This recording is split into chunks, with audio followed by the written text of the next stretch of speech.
নমস্কার বন্ধুরা, আবার চলে এসেছি নতুন একটা ভিডিও নিয়ে তোমাদের কাছে। আজকে আমার উঠতে উঠতে তো দেরি হয়ে গেছে, তাই ব্লগটা শুরু করছি একটু দেরি করে। শরীরটা খুব একটা জুত নেই, গরমে কাহিল অবস্থা বলো বা ঠান্ডা গরম লেগে সর্দি জ্বর যেরম হয় তার জন্যও হতে পারে। যাই হোক, একটু দুর্বলতা আছে। যাই হোক, আমি একটু ভুগি বেশি, এটাও একটা ঠিক কথা। তো তোমাদের সাথে সেটা শেয়ার করে নিতে আমার কোনো প্রবলেম নেই। অনেকে সর্দি কর্মীতেই একটু বেশি ভোগে, আর ডাস্ট অ্যালার্জি থাকলে তো কথাই নেই। আমার তো ওই প্রবলেমটা রয়েছে, ডাস্ট অ্যালার্জিতেও আমি ভুগি। যাই হোক, তার মধ্যে থেকেই আমাদের কাজকর্ম করে নিতে হয়, আর কাজকর্ম করে যাইও যেভাবেই হোক, বসে থাকা তো আর যায় না। হ্যাঁ, একটু লেট লতিফ মাঝে মাঝে করেই ফেলি, আমিও একটু লেট লতিফ হয়ে যাই মাঝে মাঝে, যাকে বলে একটু ঢিলেমি দিলে মনে হয় একটু ধীরে সুস্থে করি। আর যদি বাড়িতে কাজের চাপ বেশি না থাকে, মানে বিশেষত বাইরের কাজের চাপ, আজকে যেমন আমার হাজব্যান্ড বাইরে একটু দেরি করেই বেরোবে কাজের জন্যে, তাই আমিও একটু ঢিলেমি দিয়েই দিয়েছি, সোজা কথা। নইলে তো যেভাবেই হোক উঠে তাকে তার খাবারের বন্দোবস্তটা অন্তত তাড়াতাড়ি করে দিতে হয়, তারপরে ঘরের কাজ ধীরে সুস্থে করলাম। আজকে সেখানেও একটু ঢিলেমি এসছে। আপাতত এখন ঘর গোছানোর দিকে যাব না, জলখাবারের ব্যবস্থাটা করে নিই। তো তোমরা দেখতে থাকো আর সঙ্গে থাকো।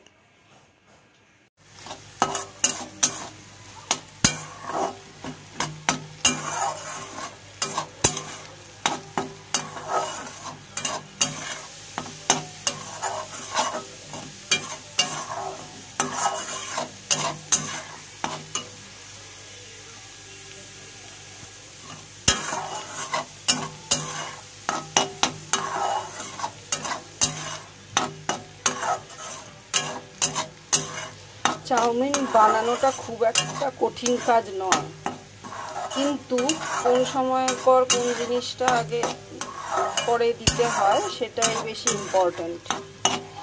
সেটা একটু এদিক ওদিক হয়ে গেলে চাউমিনের টেস্টটাই চলে যায়, না বলো বন্ধুরা?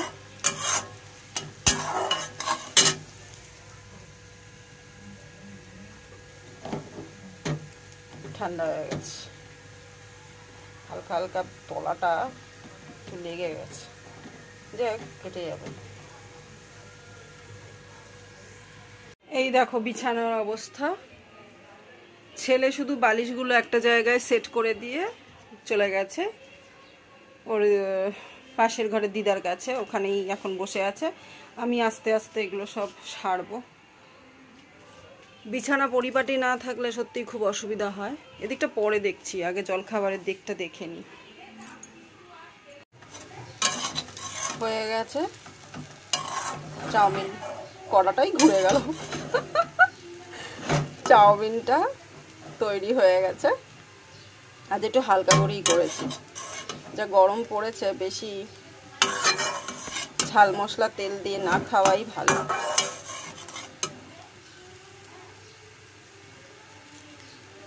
কমপ্লিট।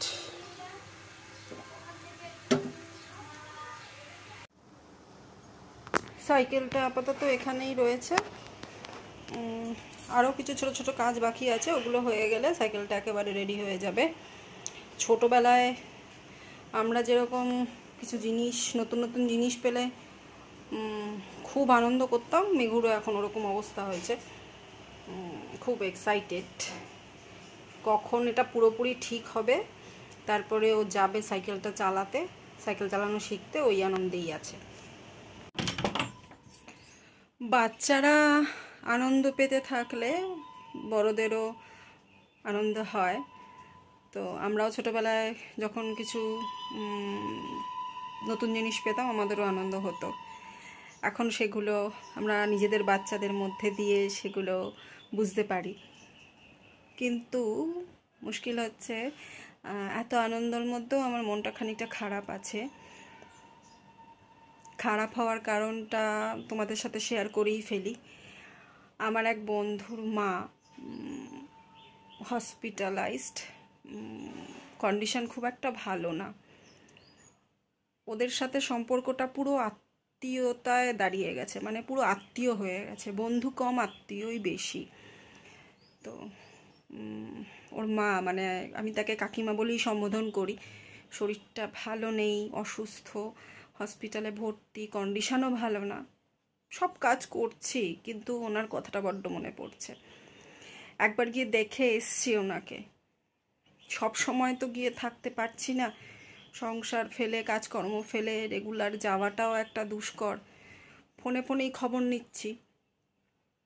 সবাইকেই একদিন চলে যেতে হয়, সেটা আমরা সবাই জানি, কিন্তু কোথাও না কোথাও মনে হয় যে থাকুক না, যতদিন থাকে ততদিন ভালো।